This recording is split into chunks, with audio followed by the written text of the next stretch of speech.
शादी के कुछ महीनों बाद ही जब सास ससुर घर आने वाले थे तो नंदिनी का मन घबरा गया।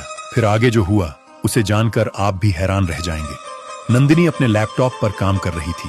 तभी उसके पति विवेक ने कमरे में आते हुए कहा, सुनो, मम्मी पापा अगले हफ्ते हमारे यहाँ कुछ दिन रहने आ रहे हैं।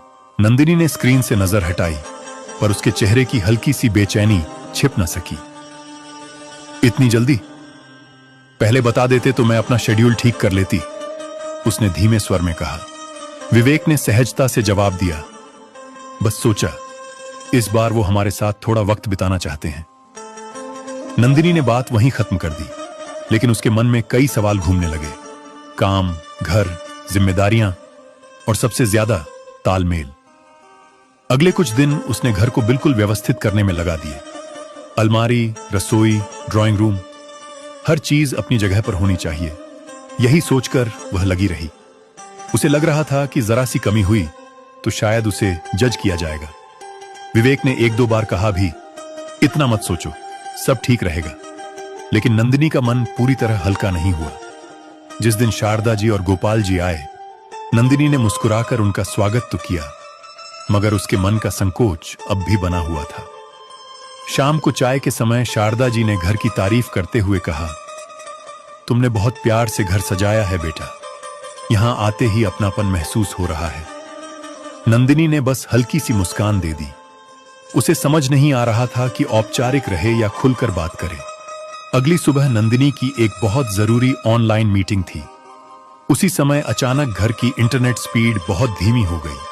वह परेशान होकर बार बार राउटर रीस्टार्ट कर रही थी। आज ही ऐसा होना था, वह घबरा कर बोली। तभी गोपाल जी पास आए और बोले, एक बार मुझे देखने दो बेटा, शायद कुछ सेटिंग की दिक्कत हो। कुछ ही मिनटों में उन्होंने कनेक्शन ठीक कर दिया। नंदिनी हैरानी से बोली, पापा, आपको यह सब आता है? गोपाल जी हंस पड़े। इतना तो सीख ही लिया है कि बच्चों के काम आ सकूं।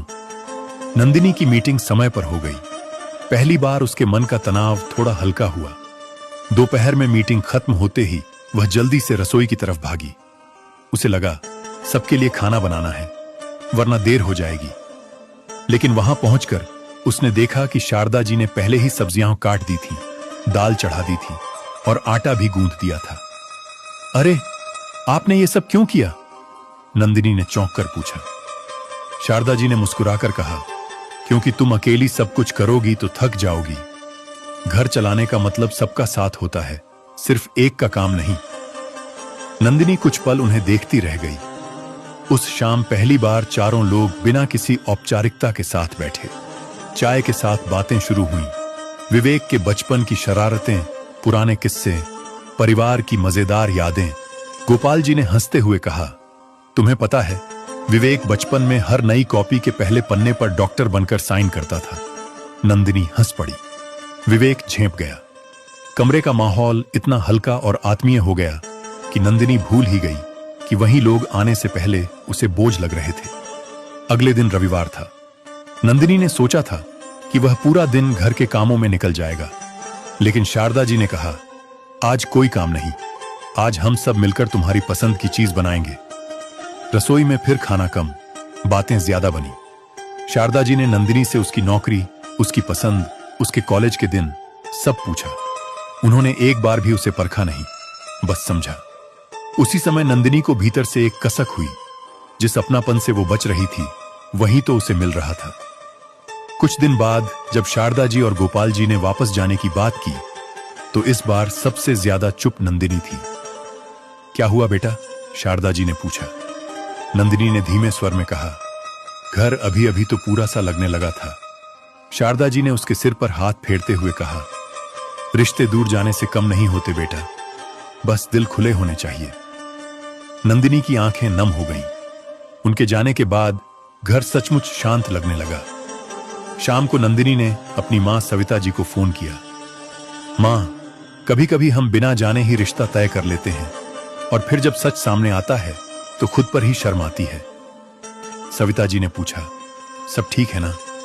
नंदिनी मुस्कुराकर बोली, बहुत ठीक है। अब समझ आया कि बड़े घर में जगह नहीं, दिल में जगह बनाते हैं। फोन रखते समय उसके चेहरे पर संतोष था।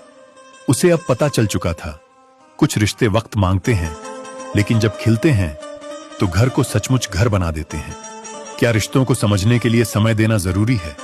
अपनी राय कमेंट में जरूर बताइए।